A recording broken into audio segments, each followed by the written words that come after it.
Ça y est, vous êtes prêt à écrire votre premier code PHP? Allons-y. La première chose à faire va consister à lancer le serveur local en double-cliquant sur l'icône de WAMP Server. Vérifiez qu'un W de couleur verte s'affiche dans la zone de notification, ce qui signifie que le serveur est lancé et opérationnel. La deuxième chose à faire va consister à lancer Visual Studio Code, votre éditeur de code. Cliquez sur Démarrer, tapez Visual et cliquez sur Visual Studio Code. Pour plus de facilité, je vais créer une icône sur le bureau. Je clique droit sur Visual Studio Code et j'ouvre l'emplacement du fichier. Je clique et je maintiens le bouton droit cliqué et je déplace l'icône de Visual Studio Code sur le bureau. Au relâchement du bouton gauche, je clique sur Créer les raccourcis ici. Voilà. Maintenant, pour lancer Visual Studio Code, il suffit de double-cliquer sur son icône. Nous allons créer un premier code avec fichier, nouveau fichier ou CTRL-N. Dans ce code, écrivez inférieur, point d'interrogation PHP, suivi, la tradition veut que le premier programme écrit dans un langage consiste à afficher Hello World sur l'écran. C'est ce que nous allons faire. Echo, espace double quote, Hello World.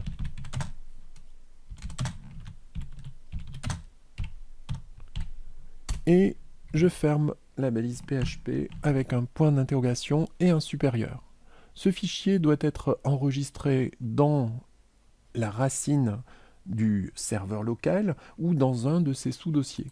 C'est ce que nous allons faire maintenant. Enregistrer sous. Nous allons dans WAMP 64, 3W, cours PHP. C'est dans ce sous-dossier que nous allons stocker nos fichiers PHP. Et ce fichier va s'appeler hello world.php. J'appuie sur la touche Entrée du clavier où je clique sur Enregistrer. Comme vous le voyez, le code se colore syntaxiquement, ce qui permettra par la suite de repérer plus facilement les erreurs d'écriture. Nous allons maintenant exécuter ce code. Pour cela, je clique sur le W vert, puis sur localhost. Et je vais non pas sur localhost, mais sur localhost cours PHP / hello world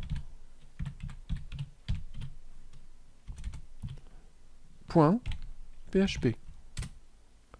Et comme par magie, Hello World apparaît dans le navigateur.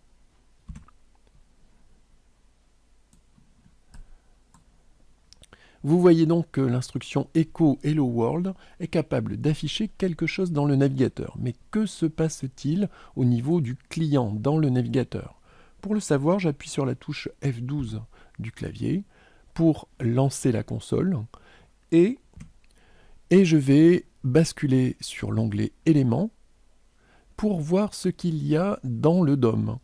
Vous voyez qu'entre body et /body, un Hello World a été inséré. C'est l'instruction echo qui a fait cela. Le serveur a retourné la chaîne Hello World au navigateur qui a pu l'afficher dans le DOM. L'instruction echo a donc bien généré du code HTML. Retournons au code PHP. Comme vous le voyez, chaque instruction, ici il n'y en a qu'une, chaque instruction devra se terminer par un point-virgule. C'est un peu le point de fin de phrase en français qui se traduit par un point-virgule en PHP.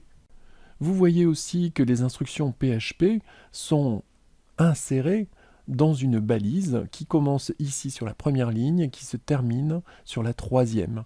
Inférieur point d'interrogation PHP indique que le texte qui suit va être constitué d'instructions PHP.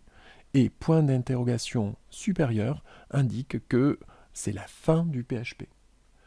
Nous pouvons insérer des instructions HTML dans ce code.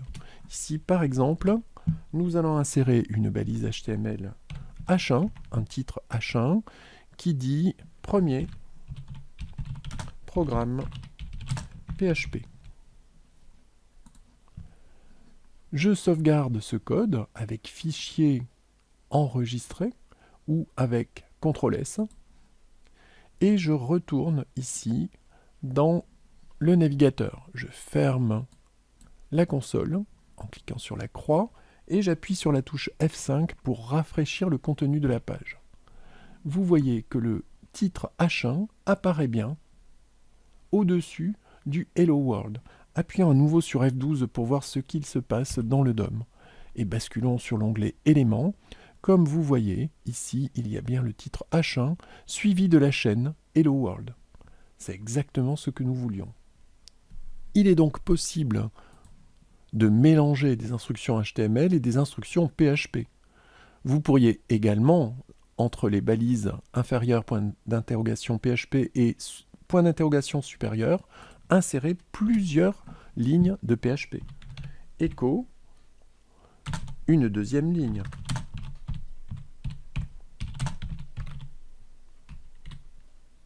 N'oubliez pas le point-virgule.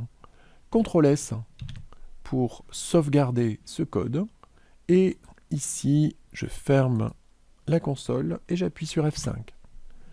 Vous voyez que la deuxième ligne a produit un affichage. Mais cet affichage, ce serait bien de le mettre en dessous. Eh bien, pour cela, vous pouvez soit insérer ici un break, une balise BR, pour passer la ligne, soit insérer Hello World entre un P et un /P pour définir un paragraphe.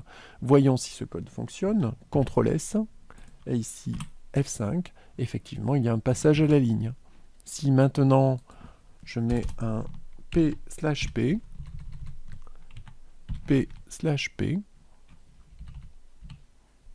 CTRL-S, et ici F5 pour rafraîchir, vous voyez qu'il y a bien un passage à la ligne avec un petit saut vertical qui correspond au paragraphe Hello World. Je vous ai dit que les instructions PHP devaient se terminer par un point-virgule. Voyons ce qui se passe si nous omettons ce point-virgule sur une ligne. J'appuie sur CTRL-S pour sauvegarder le code et sur F5 pour rafraîchir la page. Eh bien, une erreur est générée.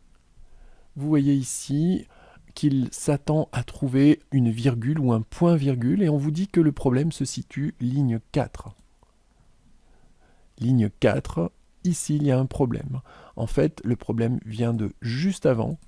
Juste avant, il manque ce point-virgule. Je le rajoute, CTRL-S, F5, voilà. Le programme fonctionne à nouveau.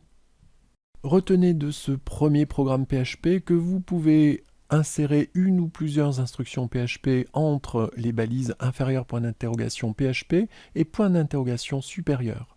Retenez également que chaque ligne doit être terminée par un point-virgule et que vous pouvez mélanger du HTML et du PHP. Pour insérer des instructions HTML dans un programme PHP, il suffit d'insérer une ou plusieurs balises à l'extérieur de la balise PHP, comme vous le feriez dans une page HTML classique. Dans la vidéo suivante, vous allez voir comment insérer des commentaires dans votre code PHP.